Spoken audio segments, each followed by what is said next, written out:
আগরতলায় বাংলাদেশ মিশনে হামলার ঘটনা বাংলাদেশের রাজনীতিকে আলোড়িত করেছে। দর্শক, গতকাল থেকেই তোলপাড় হচ্ছে, বিভিন্ন দল সংগঠন রাস্তায় নেমে প্রতিবাদ করছে এবং একটি স্বাধীন সার্বভৌম দেশের প্রতি এটি আঘাত হিসেবে তারা বিবেচনা করছে।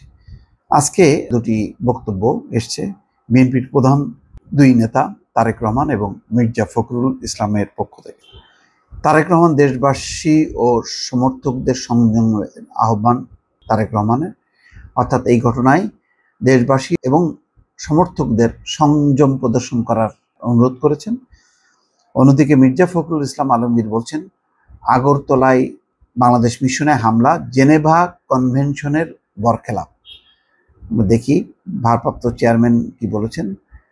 গতকাল সোমবার ভারতের ত্রিপুরা রাজ্যের রাজধানী আগরতলায় বাংলাদেশের সহকারী হাইকমিশনে ঢুকে হামলা এবং ভাঙচুর চালানো হয়েছে। বাংলাদেশের সংখ্যালঘু নির্যাতনের অভিযোগ তুলে হিন্দুত্ববাদী সংগঠন হিন্দু সংঘর্ষ সমিতি সহ কয়েকটি সংগঠনের সমর্থকরা এই হামলা চালান।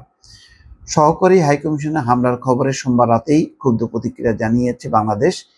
ফেসবুক সহ বিভিন্ন সামাজিক মাধ্যমে এটি নিন্দা চলছে। এরই ধারাবাহিকতায় হাইকমিশনে হামলার ঘটনায় ফেসবুকে পোস্ট দিয়েছেন বিএনপির ভারপ্রাপ্ত চেয়ারম্যান তারেক রহমান।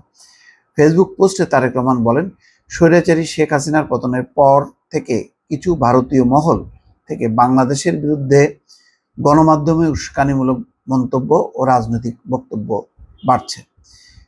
সেখানে এখন ভুল তথ্যে ভরা খবর প্রচার হচ্ছে, যা ক্রমাগত বাংলাদেশ বিরোধী মনোভাবকে উস্কে দিচ্ছে। আগরতলায় বাংলাদেশের সহকারী হাইকমিশনে হামলাটি অস্থিতিশীল প্রভাবকে তুলে ধরে, যা শুধু প্রতিবেশীদের মধ্যে বিভেদ সৃষ্টি করে।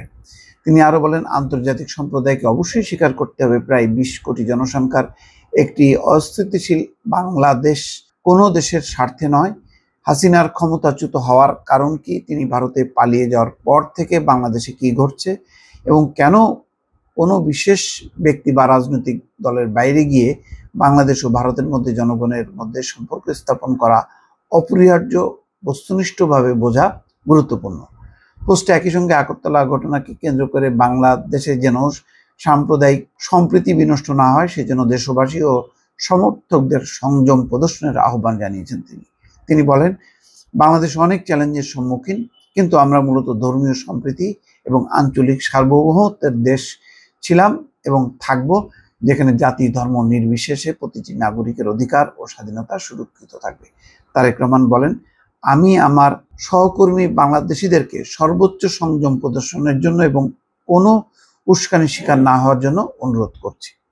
মির্জা ফখরুল ইসলাম আলমগীর বিবৃতি দিয়েছেন, নিন্দা জানিয়েছেন এবং তিনি বলছেন যে এই হামলা জেনেভা কনভেনশনের সুস্পষ্ট বরখেলাপ। বিএনপির সহ সম্পাদক মোহাম্মদ তাইফুল ইসলাম টিপুর পাঠানো বিবৃতিতে বলা হচ্ছে, হিন্দু সংঘর্ষ সমিতি নামের সংগঠনের সদস্যরা বাংলাদেশ মিশনে যে পরিকল্পিত হামলা করেছে এটা স্পষ্ট। সহকারী হাইকমিশনের ভেতরে ঢুকে বাংলাদেশের পতাকা নামিয়ে তাতে আগুন দেওয়া এবং ভাঙচুর করা জেনেভা কনভেনশনের সুস্পষ্ট বরখেলাপ। বিবৃতিতে ভারত সরকার এবং ভারতীয় জনগণের প্রতি অনুরোধ জানিয়ে বলা হয়, আপনাদের আভ্যন্তরীণ রাজনীতির কৌশল হিসেবে বাংলাদেশে ঘৃণার ব্যবহার উভয় দেশের সম্পর্কে দীর্ঘস্থায়ী টানাপোড়েন সৃষ্টি করবে। আমরা আশা করব যে নতুন বাংলাদেশের নাগরিকদের গণতান্ত্রিক আকাঙ্ক্ষার প্রতি ভারতীয়রা শ্রদ্ধাশীল হবেন এবং বিগত ফ্যাসিস্ট আওয়ামী শাসনামলে যে সকল নেতা ভারতে অবস্থান করছেন তাদের ফিরিয়ে দিয়ে বিচারে সহায়তা করবেন। এটা নতুন একটা পয়েন্ট। বরং উল্টা যারা পালায় গেছে তাদের যাতে ফিরাই দেওয়া হয় এবং বিচারকে যাতে সহযোগিতা করা হয়, সেই ব্যাপারে ভারতের প্রতি মির্জা ফখরুল ইসলাম আলমগীর আহ্বান জানিয়েছেন। দর্শক, ভালো থাকবেন। আল্লাহ হাফেজ।